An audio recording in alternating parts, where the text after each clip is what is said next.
Hello दोस्तों, study with concept के इस स्टडी प्लेटफॉर्म पर आपका बहुत बहुत स्वागत है। और साथ ही स्वागत है हमारी इस प्रीवियस ईयर क्वेश्चन पेपर की सीरीज में, जिसमें हम हिस्ट्री के क्वेश्चन करा रहे हैं। दोस्तों, फर्स्ट क्वेश्चन क्या कह रहा है, ये यूपीएससी प्री 2022 में आया था। भारतीय इतिहास के संदर्भ में निम्नलिखित मूल ग्रंथों पर विचार कीजिए। ग्रंथ दे रखे हैं और हमसे पूछा क्या गया है, उपयुक्त में से कौन से ग्रंथ जैन ग्रंथ हैं। अब जो जो आपको ऑप्शन में दे रखे हैं, ये ऐसे नाम है कि आपने शायद ही पढ़े होंगे। अगर आपने डेप्थ में पढ़े तो आप क्वेश्चन को आराम से टेकल कर सकते हो। अगर आपने डेप्थ में नहीं पढ़े तो आपको हवा नहीं लगेगी इस क्वेश्चन में। कहने का मतलब यह है, आपको आजकल जो यूपीएससी क्वेश्चन पूछ रहा है डेप्थ में क्वेश्चन पूछ रहा है। और मैंने आपको बार बार कह रहा हूँ कि जैनिज्म बौद्धिज्म की फिलॉसफी, उनके ग्रंथ, उनके साहित्य के बारे में क्वेश्चन पूछ रहे हैं बार बार। तो आपको एक कोर एरिया कि जैन और बौद्ध के बारे में बिल्कुल पता होना चाहिए, उसके साहित्य के बारे में, उनकी कौन कौन सी रचना है, उनका कौन कौन सा दर्शन है, आखिर उनकी शिक्षाएं क्या है। ये कोर एरिया हो गया यूपीएससी का। अब देख लो, यूपीएससी 2022 में क्वेश्चन पूछा है कि जैन ग्रंथ कौन कौन से इनमें से। तो पहला कौन सा है, पहला दे रखा है नीति परकम। दूसरा क्या दे रखा है, परशिष्ट परवन। और तीसरा क्या दे रखा है, अवदान शतक। और चौथा क्या दे रखा है दोस्तों, त्रिषष्टि लक्षण महापुराण। अब देखो, परशिष्ट परवन तो सुना होगा आपने, जैन, ये क्या जैन ग्रंथ है, ये तो आपने सुना ही होगा। अगर आपने परशिष्ट परवन सुना है तो एक बात तो आगे समझ में कि तीसरा ऑप्शन तो नहीं हो सकता।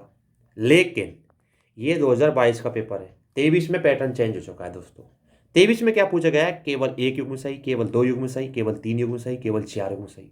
तो अब क्या पैटर्न चेंज हुआ है, तो कहने का मतलब क्या, अब उसी अनुसार हमको पढ़ना है। अब देखो, आपको क्या करना है, बौद्ध और जैन दोनों के साहित्य के बारे में पढ़ना है, ये आपको ध्यान रखना है। अब के बाद जो क्वेश्चन आएंगे, इसके साहित्य के क्वेश्चन जो है डेप्थ में आएंगे, क्योंकि 2022 में क्वेश्चन पूछा गया, ऐसे हिसाब से देखा हमने। ठीक है, अब देखो मैं आपको थोड़ा सा बताता हूँ उनके बारे में। बौद्ध ग्रंथ, जो बौद्ध साहित्य है, उसमें क्या क्या था आपको पता हो तो, त्रिपिटक। त्रिपिटक में शुद्ध पिटक। अब देखो, पिटक तो आप पता है, त्रिपिटक। अब शुद्ध पिटक, विनय पिटक। अब इनके बारे में पता होना चाहिए, अधिधम पिटक। अब इसमें क्या क्या आता है, इनके अंतर्गत क्या क्या चीज़ आती हैं, ये भी ध्यान रखना है आप। तो शुद्ध पिटक की बात करें तो इसमें क्या है, बौद्ध की शिक्षा है, जो भगवान बौद्ध थे उनकी शिक्षाओं के बारे में वर्णन है। ठीक है, अब बात करते हैं विनय पिटक के बारे में।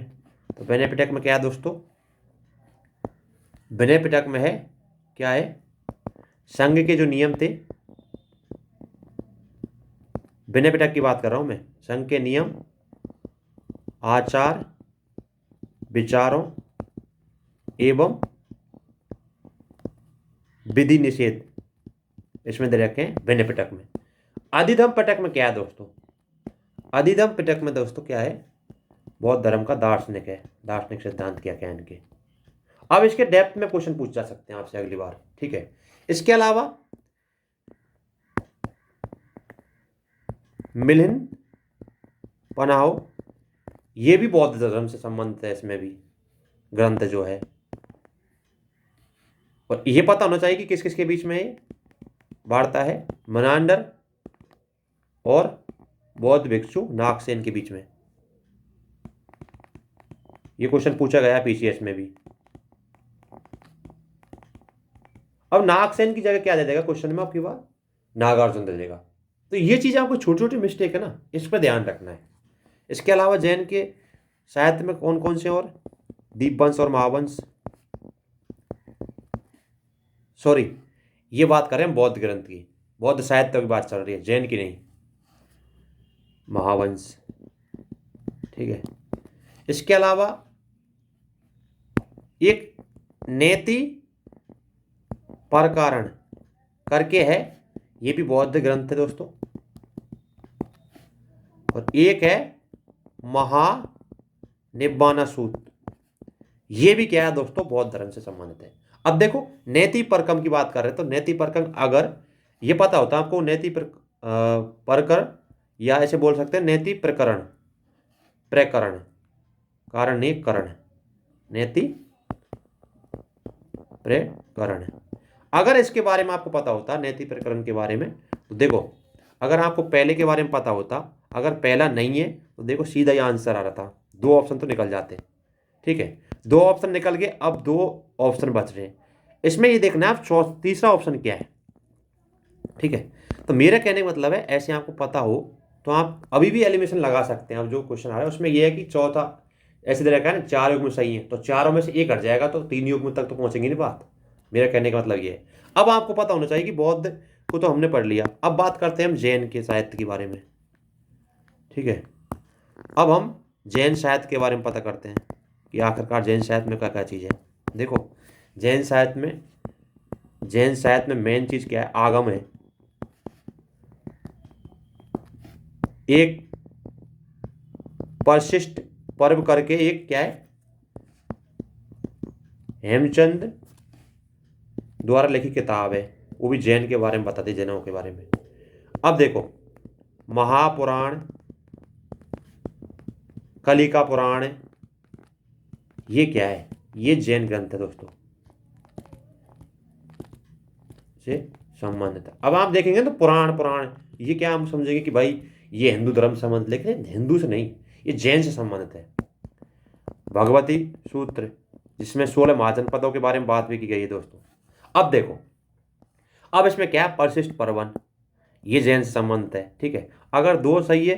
अब दान शतक, ये भी क्या है दोस्तों, ये क्या है, अपदान शतक जो है ये जैन से नहीं होकर के बौद्ध से संबंधित है। तो कौन कौन से संबंधित, अभी आगा ना महापुराण, मैंने अभी नीचे बताया महापुराण। अब ये भी जैन से संबंधित, कौन कौन सा हो गया, दूसरा और चौथा इसका आंसर हो गया। अब देखो, थोड़ा डेप्थ क्वेश्चन पूछ रहे हैं आजकल। ठीक है, तो आपको क्या है कि बौद्ध और जैन की जो साहित्य है उसके भी डेप्थ में जाना है क्वेश्चनों में, उनका डेप्थ में एनालिसिस करना है, तभी मजा आएगा ना, ऐसे तो क्वेश्चन नहीं होने वाले, क्योंकि अब डेप्थ में क्वेश्चन पूछने लगी यूपीएससी। ठीक है, अगला क्वेश्चन देखते हैं, ये भी 2022 में क्वेश्चन पूछा गया है कि भारतीय इतिहास के संदर्भ में निम्नलिखित युग्मों पर विचार कीजिए। ऐतिहासिक व्यक्ति दे रखे हैं और वो किस रूप में जाने जाते हैं उनके बारे में दे रखा है। पहला दे रखा है आर्यदेव, जैन धर्म बौद्ध जैन विद्वान, दिगनाग बौद्ध विद्वान, नाथ मुनि वैष्णव विद्वान। अब देखो, वही क्वेश्चन में आप पैटर्न बता रहा था कि केवल एक युग्म सही, केवल 2 युग्म वाला, ये भी 2022 से स्टार्ट हो गए थे ऐसे क्वेश्चन पूछना। 2023 में इसकी संख्या बढ़ गई थी दोस्तों, इसलिए कई लोग घबरा गए थे क्वेश्चन को देख के, पेपर को देख के, लेकिन अब हमको उसी हिसाब से पढ़ना है। अब बात करते हैं नाथ मुनि के बारे में। तो नाथ मुनि कौन थे, नाथ मुनि जिन्हें हम श्री रंग नाथ मुनि के नाम से भी जानते हैं, ये 823 से और 951 ईस्वी तक थे, और ये वैष्णव अनुयायी थे, या हम बोल सकते हैं वैष्णव धर्मशास्त्री थे। और हमको ऑप्शन में क्या दे रखा है, नाथ मुनि के बारे में दे रखा है वैष्णव विद्वान, तो ये बात तो सही है तीसरा। ठीक है, अब नाथ मुनि ने इसके अलावा कौन कौन से ग्रंथ और लिखे थे, ग्रंथ का क्या नाम है, योग रहस्य, ये भी ध्यान रखना है, अगली बार पूछ ले क्या पता। और एक क्या है, न्याय तत्व करके है। ठीक है, अब अगली बार ये पूछ ले, जरूर थोड़ी है। हम बात करते हैं आर्यदेव के बारे में। इसमें क्या दे रखा है आर्यदेव के बारे में कि ये जैन विद्वान है, जबकि मैं आपको बता देता हूं कि नागार्जुन जो थे उनके शिष्य थे, के प्रधान शिष्य थे कौन, आर्यदेव, प्रधान शिष्य एवं महायान माध्यमक बौद्ध संप्रदाय के इसने अनेक ग्रंथ लिखे। अब देखिए, आप आर्यदेव के बारे में क्या दे रखा है कि जैन है, ये जैन संबंध नहीं है बल्कि बौद्ध धर्म संबंध है, तो ये गलत हो गया।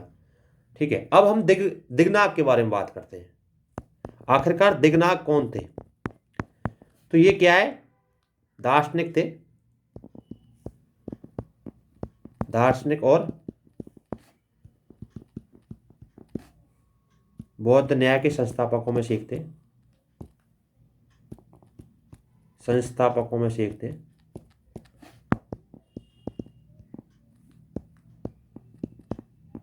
एक थे कौन, दिगनाग। इसने एक ग्रंथ की स्थापना, ग्रंथ लिखा था, सॉरी, अप्रमाण समुच्चयम इसकी रचना है दोस्तों। अब देखो आप, ये किस संबंध है? बौद्ध से। दिगनाग बौद्ध विद्वान, तो दिगनाग और नाथ मुनि ये दोनों सही है इस ऑप्शन में। इसमें आर्यदेव से वो जैन ने होकर बौद्ध से संबंध है, इसलिए इसके आंसर क्या होगा? केवल 2 युग में। सी आंसर दोस्तों इसका, केवल 2 युग में ही सही है इसमें। ठीक है, अगला क्वेश्चन देखते हैं हम दोस्तों। ये यूपीएससी 2021 में क्वेश्चन पूछा गया है। ऐसे क्वेश्चन भी यूपीएससी पूछता है जिसमें आपको किसी के कई लोगों के बारे में नाम दे देगा। जैसे 2023 में पूछा गया अलेक्जेंडर के बारे में, रीड के बारे में, ऐसे करके क्वेश्चन आया था। अलेक्जेंडर दे रखा था, और भी लोग दे रखे थे, और पूछा है किससे संबंधित थे। इसी प्रकार देखो यूपीएससी 2021 में क्वेश्चन पूछा गया कि प्राचीन भारत के इतिहास के संदर्भ में भवभूति, हस्तमल और क्षेमेश्वर क्यों प्रसिद्ध थे?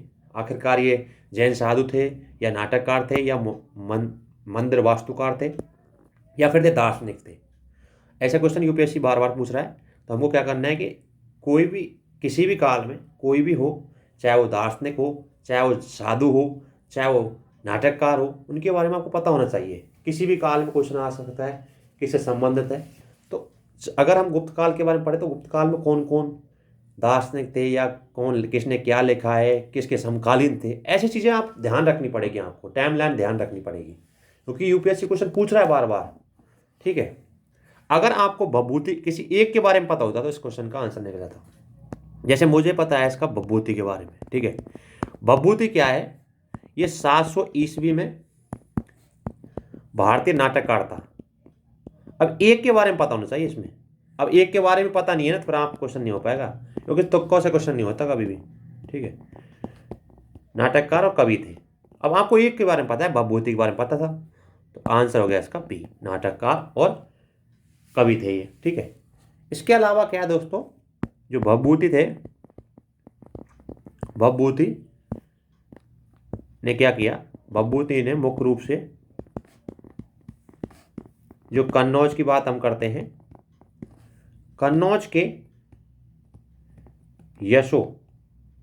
कन्नौज के शासक थे यशोवर्मन, उसके दरबार में था ये। दरबार में अपना साहित्यिक जीवन बिताया था इसने, जीवन व्यतीत किया था। अब आपको भवभूति के बारे में पता है, या किसी हस्तमल के बारे में पता है, या क्षेमेश्वर के किसी एक के बारे में पता है, तो आप क्वेश्चन का सीधा आंसर निकाल सकते थे। तो ये नाटककार था भवभूति। इसके अलावा आप आंसर लगा सकते हो भाई नाटककार था, जैसे क्षेमेश्वर भी नाटककार था और हस्तमल भी नाटककार था, इसलिए इसका आंसर हो गया बी। ठीक है, अगला क्वेश्चन देखते हैं। ये यूपीएससी 2021 में क्वेश्चन पूछा गया है। यूपीएससी 2021 में क्वेश्चन पूछा गया है, निम्नलिखित कथनों पर विचार कीजिए। अजंता गुफा, देखो लोकेशन के बारे में क्वेश्चन पूछ लिया। अजंता गुफा बाघोरा नदी पर स्थित है। सांची का स्तूप चंबल नदी पर स्थित है। पांडुलेना गुफा देव मंदिर नर्मदा नदी पर स्थित है। अमरावती स्तूप गोदावरी पर स्थित है। पूछा है सही कौन सा है? तो अजंता की बात करता हूं दोस्तों मैं। जो अजंता की गुफा है ये बाघोरा नदी पर स्थित है। बिल्कुल इसका ये पहला ऑप्शन ही सही है। ठीक है, लेकिन हम और के बारे में पता होना चाहिए, क्योंकि आप अगर प्रीवियस ईयर क्वेश्चन कर रहे हैं तो इसका मतलब ये नहीं कि हमको आंसर पता हो, रटने की बात नहीं है, आपको तीनों के बारे में भी पता होना चाहिए। तो मैं बात करता हूं, जैसे सांची के स्तूप के बारे में बात करता हूं। जो सांची का स्तूप है दोस्तों, ये बेतवा नदी पर स्थित है। ठीक है, तो सांची का स्तूप बेतवा नदी पर, इसमें चंबल नदी दे रखा है, तो ये हो गया गलत। ठीक है, बात करता हूं दोस्तों, जो पांडुलेना गुफा है ये कहाँ स्थित है दोस्तों? गोदावरी नदी पर, नासिक के पास। नासिक के पास बचा कौन सा? अमरावती स्तूप। जो अमरावती स्तूप है ये गोदावरी पर स्थित नहीं होकर के कृष्णा पर स्थित है। अब देखो ये क्वेश्चन क्या किया, इसमें क्या खेल खेला है कि आपको हिस्ट्री से जोड़ दिया और ज्योग्राफी से भी, लोकेशन दोनों जुड़ गया इसमें क्वेश्चन। ऐसे भी क्वेश्चन आते हैं। तो अगर आप किसी गुफा के बारे में या किसी स्तूप के बारे में पढ़ रहे हो तो आपको पता होना चाहिए कि कौन सी नदी पर स्थित है और इसके मतलब इसके बगल में कौन सा शहर स्थित है, ये भी पता होना चाहिए, और किस धर्म से संबंधित है कोई भी चीज़ जो भी है। ठीक है, तो ऐसे भी क्वेश्चन आए, ये यूपीएससी 2021 में क्वेश्चन पूछा गया था। अगला क्वेश्चन देखते हैं। ये उस टाइम करंट में चल रहा था क्योंकि संसद भवन का निर्माण स्टार्ट हुआ था उस टाइम, 2021 में जब पेपर लगा था। क्वेश्चन क्या कह रहा है, मोरेना के समीप स्थित 64 योगिनी मंदिर के बारे में निम्नलिखित कथनों पर विचार कीजिए। पहला कथन क्या दे रखा है और पूछा हमसे सही कौन सा है। पहला कथन दे रखा है, यह कच्छ पघात राजवंश के शासनकाल में निर्मित एक वृत्ताकार मंदिर था। कौन सा? 64 योगिनी का मंदिर। ठीक है। अगला दे रखा है, यह भारत में निर्मित एकमात्र वृत्ताकार मंदिर है। ठीक है। तीसरा वो दे रखा है कथन, इसका उद्देश्य इस क्षेत्र में वैष्णव पूजा पद्धति को प्रोत्साहन देना था। ठीक है। इसके डिजाइन से यह लोकप्रिय धारणा बनी कि भारतीय संसद भवन जो है इसके ही प्रेरणा का स्रोत है। अब देखो, अगर आपने मोरेना के 64 योगिनी मंदिर के बारे में पढ़ा होगा तो ये बात बिल्कुल सही है। पहला ऑप्शन जो है कि कच्छ पघात राजवंश के शासनकाल में निर्मित हुआ था, ये वृत्ताकार मंदिर है। लेकिन जो दूसरा ऑप्शन है ये गलत हो जाता है, इसे गलत कर देता है। कैसे? कि यह भारत में एकमात्र गोलाकार या वृत्ताकार जो भी है मंदिर है, एकमात्र ऐसा नहीं है। ठीक है, तो दूसरा कथन गलत होते ही आपका आंसर निकल जाएगा। लेकिन ये 2021 में क्वेश्चन पूछा गया है। 23 में इसमें क्या कर दिया, ऑप्शन को लेकर थोड़ा ऐसा कर दिया कि केवल एक युग वाला, केवल 2 युग में, केवल 3 युग, केवल 4 युग में वाले क्वेश्चन आने लगे। आपको पता होना चाहिए था। तो दूसरा कथन तो गलत है। और इसके अलावा इसके डिजाइन से लोकप्रिय धारणा बनी कि भारतीय संसद का प्रेरणा स्रोत है, तो ये बात भी बिल्कुल सही है। तो पहला और चौथा तो सही है, इसमें आंसर तो हो गया सी। लेकिन इसके बारे में आपको पता होना चाहिए, 64 योगिनी मंदिर ये एमपी में, मध्य प्रदेश में मोरेना जगह है, जिला है, उसमें 11वीं शताब्दी में राजा देवपाल जो 1055 से 1075 ईस्वी में शासन किया, उसने कच्छ पघात राजवंश से संबंधित है। उसने क्या किया, 64 योगिनी का मंदिर का निर्माण करवाया। ठीक है। इसके अलावा ये एकमात्र नहीं है भारत में, तो इसलिए इसका आंसर होगा चौथा, सॉरी सी। तो मेरा कहने का मतलब है, आपको अगर कोई करंट में कोई मुद्दा चल रहा है, करंट में कोई मंदिर के बारे में चल रही है, करंट में अगर कोई चल रहा है, तो आपसे क्या पूछेगा, उसके स्टैटिक्स क्वेश्चन पूछ लेगा। ठीक है, तो इसका आंसर हो गया सी। अगला देखते हैं। ये क्वेश्चन थोड़ा टफ कह सकते हैं इसे हम, क्योंकि अगर आपने इसके बारे में नहीं पढ़ा होगा तो आप क्वेश्चन को मतलब नहीं कर सकते थे सॉल्व। पहला कथन क्या कह रहा है, निम्नलिखित कथनों पर विचार कीजिए। पूछा सही कौन सा है इनमें से। पहला कथन है, संत फ्रीसस जेवियर जूसुएट जो संघ है, जेसुएट संघ के संस्थापक सदस्यों में से एक है। संत फ्रांसिस जेवियर की मृत्यु गोवा में हुई और यहाँ उन्हें समर्पित गिरजाघर है इनका। तीसरा तरीका है, गोवा में प्रतिवर्ष संत फ्रांसिस जेवियर जो हैं उनके भोज का अनुष्ठान किया जाता है। अब देखो, अगर आपने पढ़ा है इसके बारे में तो आप इस क्वेश्चन को कर सकते थे, अगर नहीं पढ़ा तो क्वेश्चन गलत होने के चांसेस ज़्यादा थे। कुछ क्वेश्चन ऐसे भी आते हैं, यूपीएससी ऐसे क्वेश्चन पूछती है डराने के लिए। केवल आपको क्या करना है, आपको केवल ये चीज़ ध्यान रखनी है, जो क्वेश्चन आ रहा है उनको पहले करना है। बाद में अगर आपको थोड़ा बहुत आइडिया लग रहा है तब क्वेश्चन का हम रिस्क ले सकते हैं।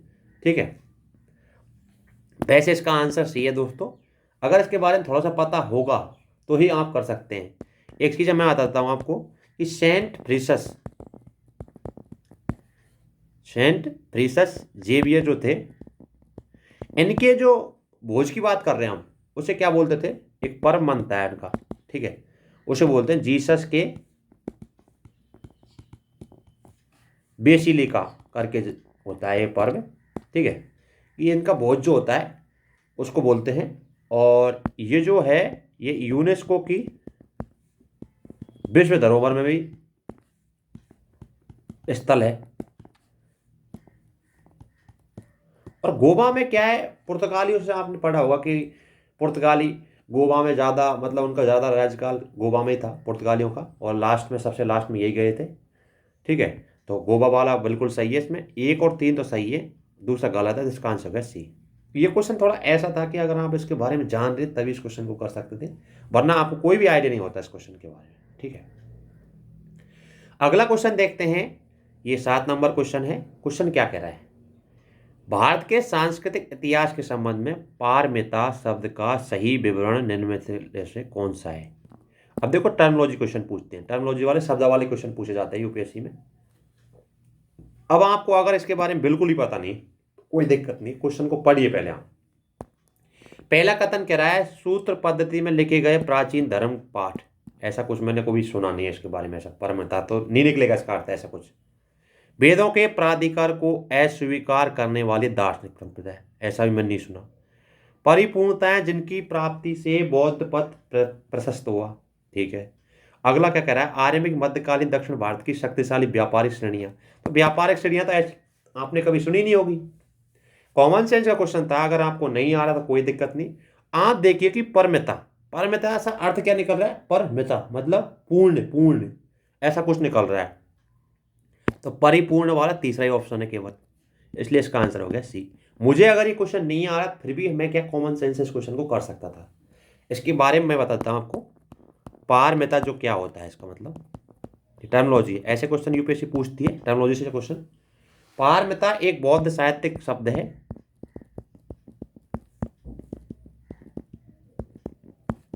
बौद्ध साहित्यिक शब्द है जो अक्सर पूर्णता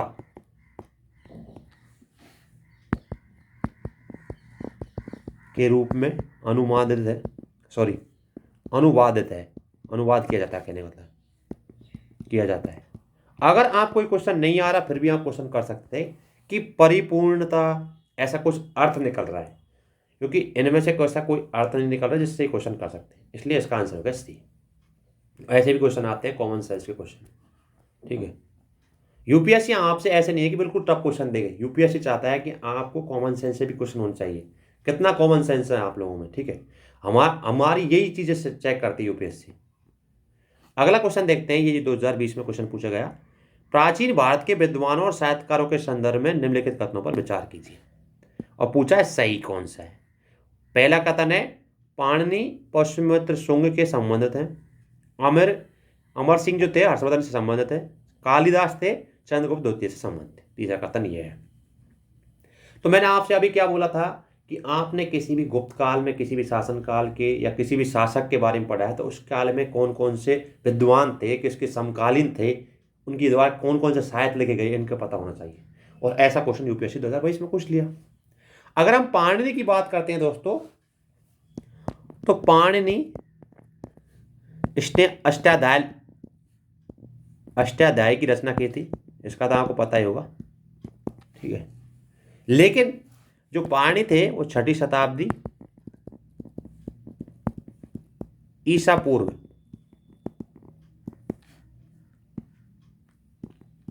के समय थे, और हमसे क्या बोल रखा है, पाणिनि पुष्यमित्र शुंग के संबंध है। अब पुष्यमित्र शुंग की बात करता हूं दोस्तों,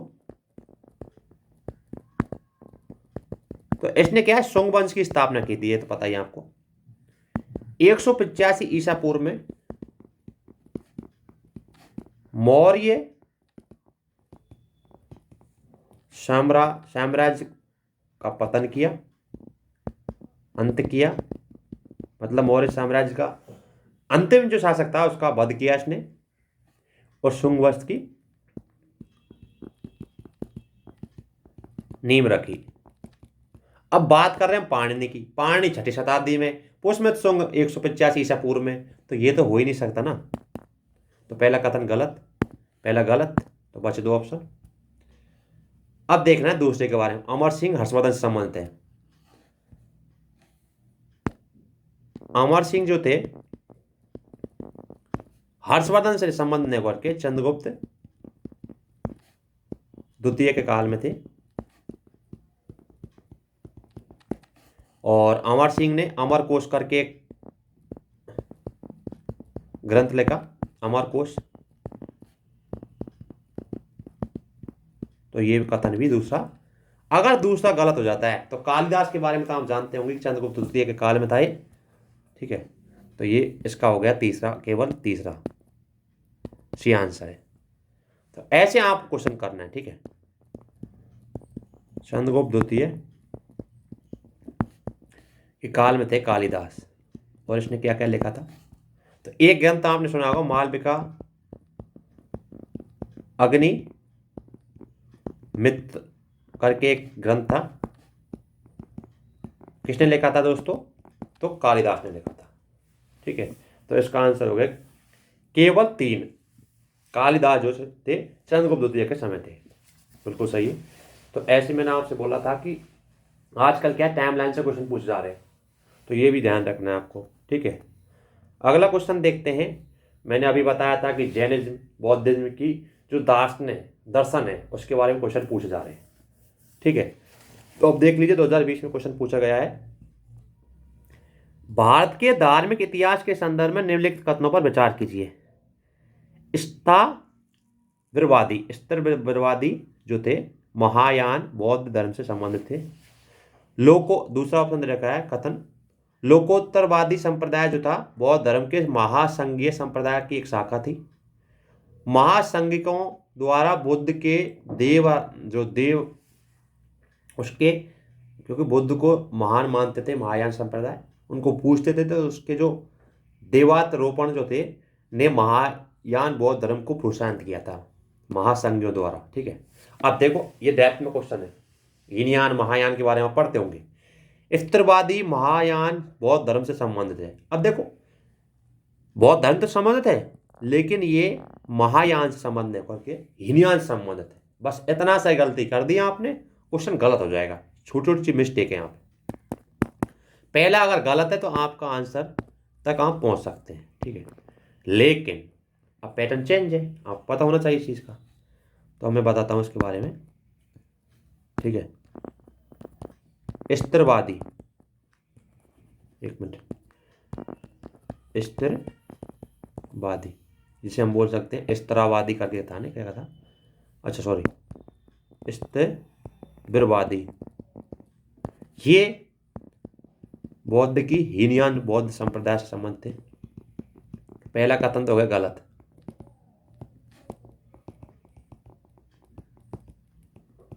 पहला कथन हो गया गलत। इसके अलावा अगला जो ऑप्शन है महासंघिकों,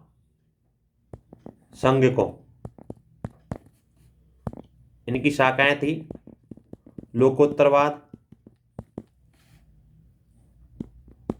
इसके अलावा एक व्यवहारिकों और एक और थी कुक्कुटिको। ये क्या है दोस्तों? से शाखाएं थी महासंघिक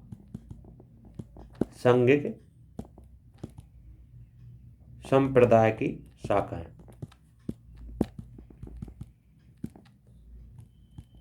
अब ये आपको पता होगा तो आप क्वेश्चन कर सकते थे, अगर नहीं पता तो क्वेश्चन नहीं हो सकता था। तो ये बात बिल्कुल सही है। पहला कथन तो गलत हो गया, दूसरा कथन सही है। तीसरा क्या करा है, महासंघियों द्वारा बुद्ध के देवात्रोपण ने महायान बौद्ध धर्म को प्रोत्साहित किया। अगर हम महायान की बात करते हैं, अगर ये महासंघीय जो थे अगर महायान से संबंधित, तो ये चीज़ ध्यान रखना, ये पूजा करते थे। महायान संप्रदाय में क्या है कि बुद्ध को देवता मानते हैं। तो ये तीसरा ऑप्शन भी सही है। तो दूसरा तीसरा ऑप्शन सही है, पहला ऑप्शन इसमें गलत था, इसलिए इसका आंसर हो गया बी। अब ये क्या डेप्थ में क्वेश्चन पूछ जा रहे हैं। क्वेश्चन कोर ये की है इसका कि जैन और बौद्ध धर्म के बारे में पूछ रहे हैं, उनके साहित्य के बारे में पूछ लिया 2022 में। 2023 में उनके स्थापत्य के बारे में पूछ लिया, स्तूप को लेके। ऐसे ही 2018 के समथिंग उसमें बिहार और स्तूप के बारे में पूछ लिया। तो बौद्ध धर्म की और जैन धर्म के आपको पता होना चाहिए, उनके साहित्य के बारे में, उनके फिलॉसफी के बारे में, उनकी दर्शन क्या था, उनके साहित्य के बारे में, उनके फिलॉसफी के बारे में, उनके जो वास्तुकला है उसके बारे में भी आपको पता होना चाहिए। एक और एरिया है यूपीएससी का, से क्वेश्चन पूछे जाते हैं, लेकिन डेप्थ में पता होना चाहिए। अब पहले की तरह नहीं है कि ऊपर से क्वेश्चन आ गया, ठीक है। अगला क्वेश्चन देखते हैं। स्वतंत्रता संग्राम के समय लिखी गई सखाराम गणेश्वर देवकर की पुस्तक देशोर के संदर्भ में क्या बात सही है? निम्नलिखित कथनों पर विचार कीजिए। पूछा है सही कौन सा है। यूपीएससी 2020 में क्वेश्चन पूछा गया है।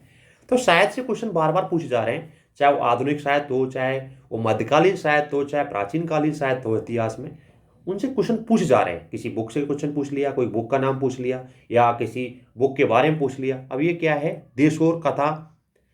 सखाराम गणेश्वर जो थे स्वतंत्र संग्राम के समय इन्होंने एक बुक लिखी थी। उस बुक का नाम था देशोर कथा। उसके बारे में पूछ लिया। बोला है कि पुस्तक में क्या क्या था, जो इसमें कथन दे रखे हैं इसमें से। इस पुस्तक ने औपनिवेशिक राज्य द्वारा मस्तिष्क की सम्मोहक विजय के विरोध में चेतावनी दी।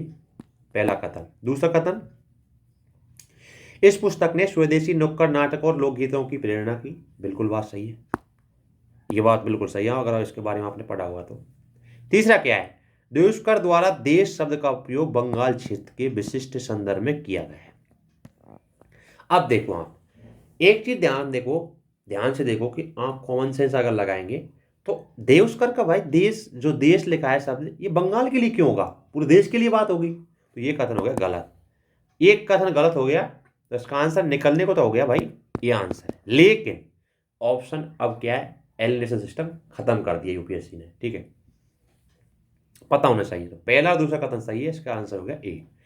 अब सखाराम देवकर के बारे में आपको बताता हूं थोड़ा सा। सखाराम गणेश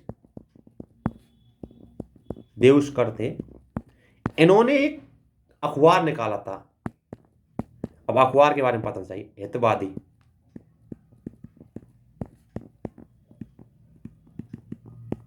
लिखा था।